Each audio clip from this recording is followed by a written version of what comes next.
రాక్షస కేలి సహించడు వృక్షల శేషమునుంచడు అసాధ్యుడు సహనము తెలిసిన భక్తుడు సమరము పిలిచిన భక్తుడు సైన్య సమస్తము ఒక్కడు అసాధ్యుడు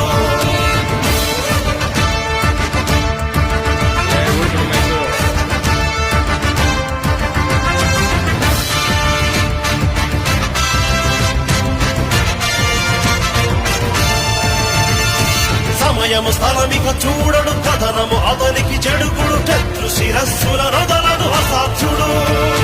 కనపడి తుడుకుక సాగడు తలపడి వెనుగడు గెరుగడు కాచిన గురినిక బదలడు అసాధ్యుడు